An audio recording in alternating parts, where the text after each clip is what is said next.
Imani chanzo chake ni kusikia, na kusikia huja kwa neno la Kristo, na imani ni bayana ya mambo yasiyoonekana. Kwa hiyo ili twende vizuri, lazima tuangalie eneo la kusikia. Nitasikia nini? Nitasikia neno la Kristo.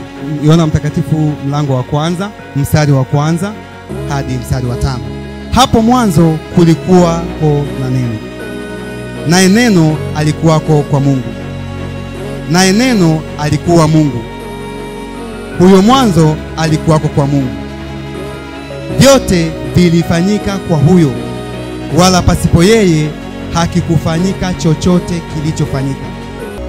Ndani yake ndimo ulimokuwa uzima, na ule uzima ulikuwa nuru ya watu, nayo nuru yang'aa gizani, wala giza halikuiweza. Kabla ya kitu chochote unavyovijua wewe na usivyovijua, yeye alikuwepo. Na anasema hivi, huyo mwanzo alikuwa kwa Mungu, vyote vilifanyika kwa huyo, wala pasipo yeye hakukufanyika kitu chochote kilichofanyika. Ndani yake ndimo uliokuwemo uzima, nao uzima ulikuwa nuru ya watu, nayo nuru yang'aa gizani, wala giza halikuiweza. Katika ulimwengu huu, mwenye huu ulimwengu ndiye anayetuhakikishia kwamba akisema jambo, akisema neno, amini kama lilivyo, wala usiweke shaka lolote, maana yeye anajua. Yeye ni nuru ya ulimwengu, na nuru yake yang'aa gizani, wala giza halikuiweza. Yakamaliza hapo kwamba giza halikuiweza. Kwa hiyo giza lilishatangaziwa kwamba kuhusu sisi ambao tumeokoka halina uwezo wowote. Sasa wewe unapokuja unaangalia nani amesema, mwenye mamlaka yote mpaka huko gizani ndo kasema, nani wewe akutishie nini? Unajua uhakika ni kitu kizuri sana. Tunapozungumzia imani ni kuwa na hakika, hakuna wasiwasi, kwa sababu ya jeuri yetu ni Yesu Kristo. Ameshasema sisi jeuri iko pale. Jeuri yetu ni Yesu Kristo. Kama wewe giza una jeuri, mwendee mwenye kutoa kauli ya mwisho kwamba Bwana, wewe uliyesema mimi giza sikuwezi, mimi nakuweza. Uanzane naye, ukishamalizana naye njoo kwangu, ila mimi nipo nyuma ya Yesu Kristo. Anasema humo ndani ndimo ulimokuwemo uzima. Lakini uzima huu unapatikana kwa sababu ya imani. Bwana Yesu asifiwe. Huu uzima unapatikana kwa njia ya nini? Ya imani. Tunaweza tukaona mifano michache sana juu ya watu ambao walikuwa na imani wakapata miujiza yao. Tukianza na Bartimayo, yule kipofu. Yule kipofu alisikia habari za Yesu Kristo, mwana wa Daudi, kwamba kuna mambo anayafanya ambayo hayajawahi kuwa ya kawaida, akayasikia. Luka 18:35 mpaka 43. Anasema ikawa alipokaribia Yeriko, mtu mmoja kipofu alikuwa ameketi kando ya njia akiomba sadaka. Na aliposikia makutano wakipita, aliuliza, kuna nini? Wakamwambia, Yesu wa Nazareti anapita. Akapiga kelele akisema, Yesu mwana wa Daudi, unirehemu. Basi wale waliotangulia wakamkemea ili anyamaze, lakini yeye akazidi sana kupaza sauti, mwana wa Daudi, unirehemu. Yesu akasimama, akaamuru aletwe kwake. Na alipomkaribia alimuuliza, wataka nikufanyie nini? Akasema, Bwana, nipate kuona. Hapa hakuna story ya huyu kipofu kuanza kuuliza kwamba huyu Yesu anafanyaga nini. Tayari habari zake alikuwa nazo. Manake kama alikuwa nazo, manake alikuwa na neno la nani? La Kristo. Kwa hiyo tayari alishaweka imani yake kwamba ipo siku huyu mtu naye msikia huyu, ipo siku atapita. Manake hilo ilikuwa nini? Ni tarajio lake. Sasa Yesu anapita, alafu akagundua kwamba leo ndio uponyaji wangu. Giza likaanza. Wewe nyamaza. Wakamwambia nini? Nyamaza. Walikuwa kwenye nini? Kwenye utaratibu. Hawana makosa, wapo kwenye utaratibu. Lakini na yeye kwenye imani yake yupo kwenye utaratibu wake. Alipong'ang'ana, kwa sababu huyu aliyesema kwamba giza halikuwezi na uzima umo ndani yangu mimi, basi moja kwa moja akamwambia, jamani, hebu nileteni huyo.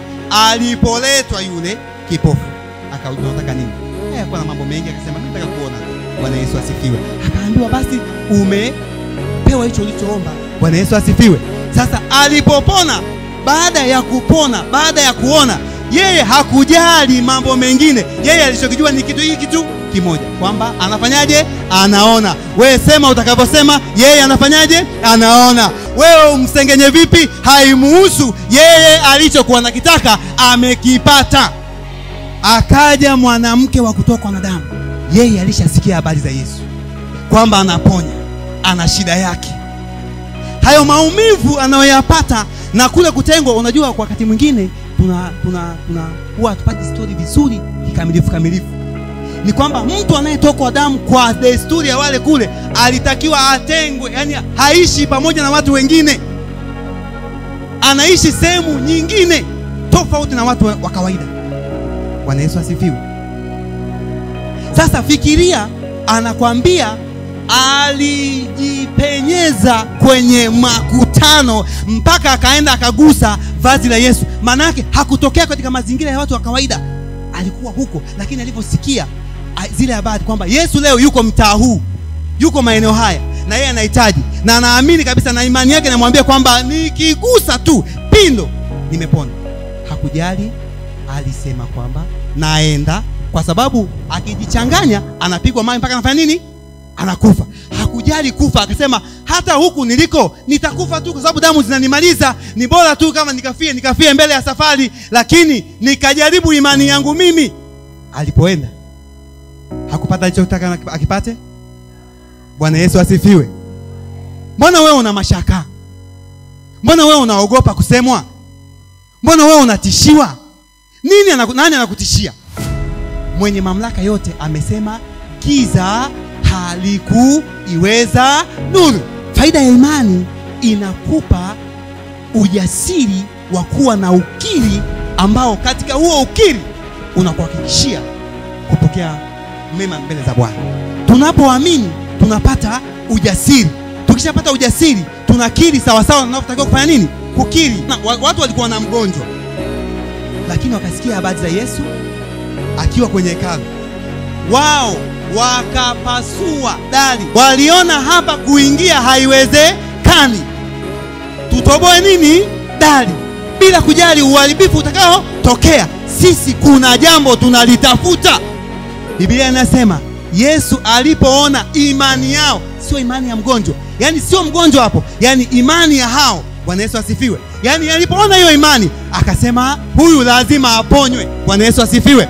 Wewe unafikiri baada ya Yesu kumponya waliambiwa warudi tena kwenye dari alafu waendelee na safari? Hapana. Yani maana yake kwamba baada ya kumponya, sio kwamba aliwaambia haya basi nyie simniingilia hapa, haya rudieni pale pale. Hapana. Bwana Yesu asifiwe. Maana yake wakatengenezewa njia nyingine na utambulisho juu. Imani yetu inatufanya sisi tufanye nini? Tutambulikane, tujulikane. Imani si jambo la utani, na Mungu anafurahia sana anapoona mwenye imani wake.